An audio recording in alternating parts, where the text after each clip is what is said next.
Yeah, I feel good. Back on the East Coast, I'm originally from South Carolina, so Atlanta's not a home game, but it's as close as you're gonna get almost. And yeah, I'm excited. My goal is to kind of take a little more time in between fights, but the UFC knows they call me. I'm gonna say yes, so we got right back into it. Yeah. What'd you think about the opponent, undefeated guy? It seems like you don't get any easy fights around here, man. Yeah, he's a beast, man. He's super athletic, pretty big for the weight, got a good wrestling background.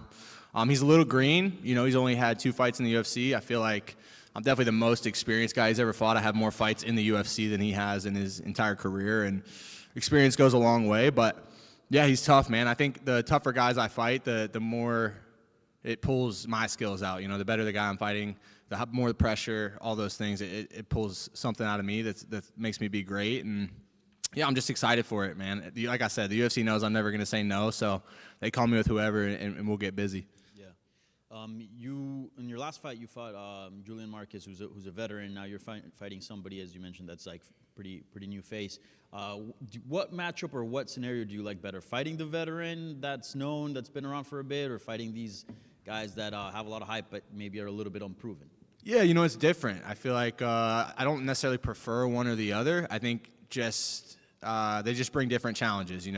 I think one of Mansur's greatest qualities is that he has so much confidence, and that kind of carries him through a lot of his fights. I think this sport is hugely based on momentum, and if you can get some momentum behind you, you can go really far. I think we see that constantly in the sport, and he's got a ton of momentum right now. So, the good thing about that is if you kind of put him in the fire and make him face a little bit of adversity, he hasn't really been there, and so he doesn't really know how he'll respond to that, and that's my job on Saturday. Yeah, you kind of hinted there, but like, what's the game plan, or sort of what you're looking forward to do here? Just like put the pressure on him and put on your grappling game. I can't tell you the whole plan. No, I'm just kidding. I mean, it's nothing specific. I think I'm at a point where I'm not fighting guys where I need to be like, hey, this is exactly what I need to do. If it doesn't go to this script, I'm going to be in trouble, right? I think as you get higher in rankings and as you get more skilled opponents, that's something you need to do. But if I just go out there and have fun and find my flow early and get busy, there's not one spot in this fight that I feel like I can't be successful.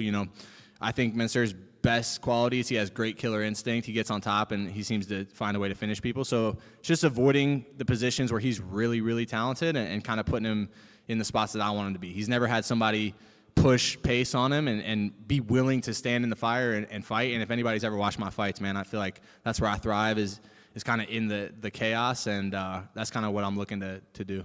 Yeah, and I gotta ask you about Bo Nickel, because you fought him, so you guys are linked. But what was your reaction to his defeat to RDR, and overall just sort of the backlash that he's received following that?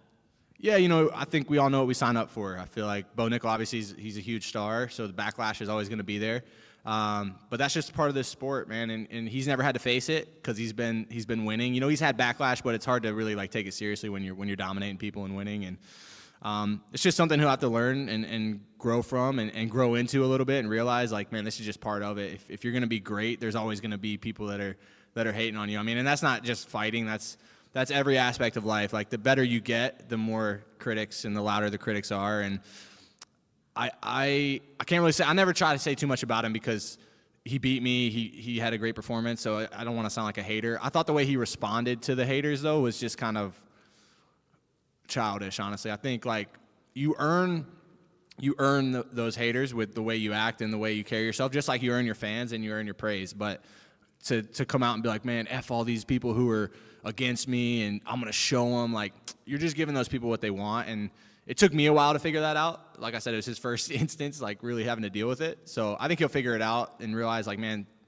the way those people feel about you isn't going to affect how you fight or affect who you are as a person. But he's obviously letting it get to him, and I would encourage him to try to frame away from doing that. Yeah. Is that one that you, after watching him, get his first loss, is that something that, maybe sparked some interest in rematching him? Do you see that and you're like, damn, maybe I can do that? Yeah, I felt like that night I could beat him. So it wasn't like I felt like I couldn't beat him. Obviously, fighting's a 50-50 sport, man. It's different than any other sport. It's not like football or basketball where the better team is going to win 9 out of 10 times. It's 6 out of 10 at best, and that was his night, and he got it done. But I didn't leave there feeling like, man, I can't hang with that guy or I can't compete with him. So Yeah, I mean, rematches in the UFC don't really make sense really ever unless it's like for a title or a number one contender spot. So I would never like expect that, but I would have no problem running it back. Like I said, it doesn't really matter who they offer me. I'm always going to say yes, and we'll get after it. Yeah, so not something you're chasing. No, definitely not. Thank you and good luck. Thank you. Cody, so last fight, you finished Julian Marquez in the first round. How did it feel to kind of get back on the right track and really make a statement and prove you're still with the best of the best? Yeah, it felt good. You know, I feel like just the way that fight went. You know, I feel like everybody was like, man, Cody Brundage, another crazy fight. Everybody at one point was holding their breath like, oh, here we go again, you know, and to overcome that was cool. It was a 4-minute, 45-second fight. There was about 40 seconds of adversity. Like, some people get a little bit twisted, like it was some super competitive, close fight. Like, I was dominating the fight, got clipped. If you watch any of Julian's fights, he's fought some really talented guys. He always finds a way to clip them. He takes a lot of damage, catches you coming in. Kind of what happened with me. That was the hardest way to beat Julian Marquez in a dogfight, and I feel like to do that just proved a lot to myself, and you know, just kind of showed that I'm a dog and I'm tough, and you know, that's something people would question. I said that the week of the fight, like, hey, that's going to be the storyline, that Cody's good, he's talented, but he kind of fades and breaks, and it was my job to prove that that wasn't the case, and I feel like I did a good job of that. Yeah, you mentioned that you've had a lot of crazy fights. Do you relish being in that situation? Is it something you look forward to?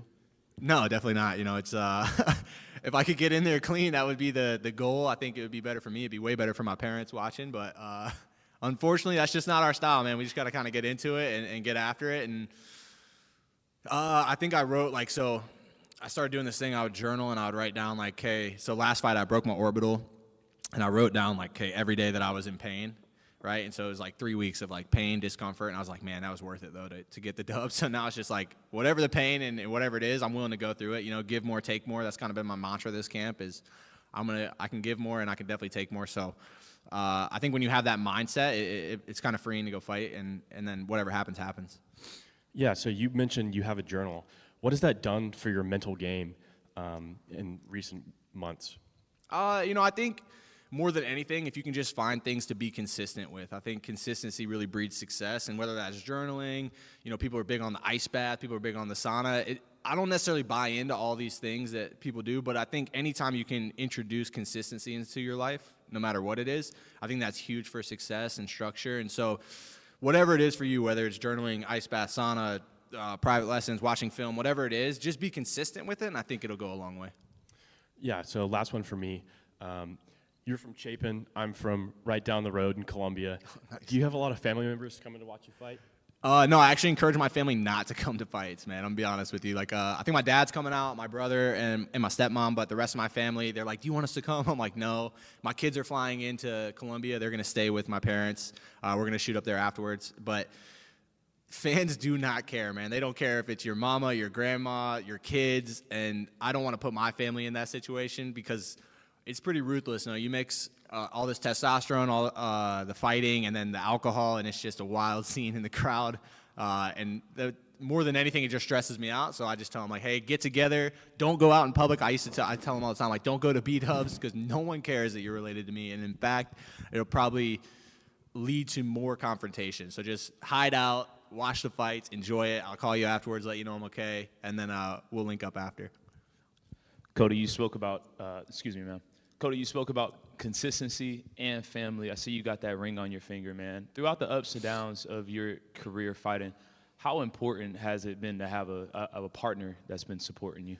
Yeah, I think it's everything. I think a partner will make or break anything in your life. It's not just fighting. It's anything that you're doing, being a parent, working in any kind of field. Like, if you don't have a supportive partner, you're kind of doomed from the start. And I'm lucky, you know, my wife, she's been through it. She knows what I'm going through. I feel like I'm very unique in that situation. And the only thing I always laugh, you know, my wife, I'll show her like videos of my sparring, or she'll come watch my sparring, and she'll be like, why didn't you do this? Why didn't you do this? And I swear, man, like, this is such a blessing, but my wife, she thinks that I should be pound for pound number one, and I'm like, babe, I just don't know if I'm there, you know? Like, I like that you believe in me this much. She's like, no, you can do it. I'm like, man, so it's good to have people that believe in you more than you believe in yourself, and I definitely have that with her. She's my toughest critic, but also my biggest supporter, and yeah, I'd be lost without her, and it's so cool to just have her on this journey with me and our girls. And when I look back, you know, I'm not gonna remember all the fights or all the results, but man, it's been a cool ride, and my life is just really cool, and I'm grateful.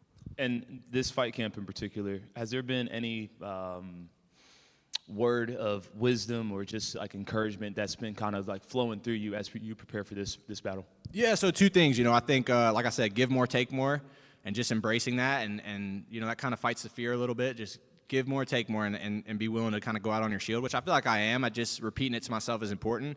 And then, you can't pray and worry at the same time. I think that's been something that's been heavy on my heart. And not just this fight, but just like in the last year, I feel like I really found my faith again, and that was something that was important. I kind of spoke on it before, but I feel like you can be really happy without faith, but I feel like it's hard to have like long-lasting joy, right? Like you can be happy in moments, you can be happy in circumstances, but without faith, it's hard to really have joy because there's nothing bigger than yourself, right? You're just doing it for yourself, and that can be fleeting. And so to have real joy has been important, and like I said, you can't pray and worry at the same time.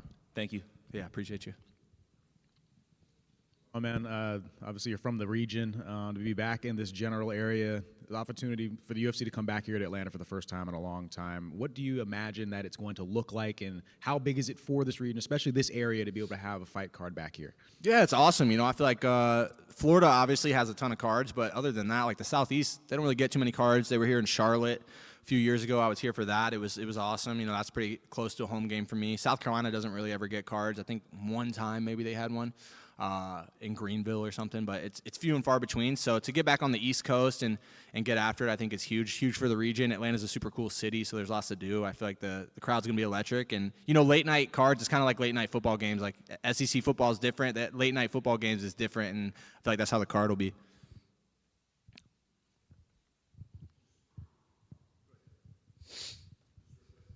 Hello? Oh, you mentioned about like you tell your family to stay away. Has your family or friends ever had like a weird running with a fan or something at an event? Like, do you say that from experience? Yeah, so when I fought in Denver, I got hit in the back of the head. Everyone's booing me, this, that, and the other about how much of a pussy I am. And my mother-in-law, she's a rider, dude, but she was getting into it with these dudes. I guess she got like hit or pushed or something. I'm like, man, I try to avoid having my family there. And it sucks because it would be cool. There's nothing like a live UFC event. I think it's the greatest sporting event you could ever go to. It makes everything kind of pale in comparison once you've been to one. But I just it just stresses me out. Tell my family, like, hey, stay away. Don't wear anything that says Cody Brundage. Don't let anyone know you're affiliated with me because – and that's not just for me. It's for all fighters. Like, I went to the Kansas City card. My buddy Anthony Smith, he was retiring. I wanted to go support him. And it just like people ask me all the time, like, would you ever bring your kids to the fight? And I saw literally 2 rows in front of me. I'm sitting with the fighters, so like as far away from general population as you can. And like Ian Gary comes out, he's holding his son. I'm like, damn, what a cool moment. Maybe it would be cool to have my family here. 2 seconds later, they're like, fuck Ian Gary, fuck him. I'm like, dude, never mind.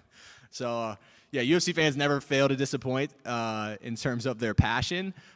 Sometimes it's misdirected, though, and so I'll keep my family away for sure. Yeah, double-edged sword, I guess. Yeah, 100%. We know what we sign up for. It's definitely something you sign up for. I'm not one of these guys who's like, screw them. I can't believe they're doing that. I get it, but I'll just protect myself on the back end.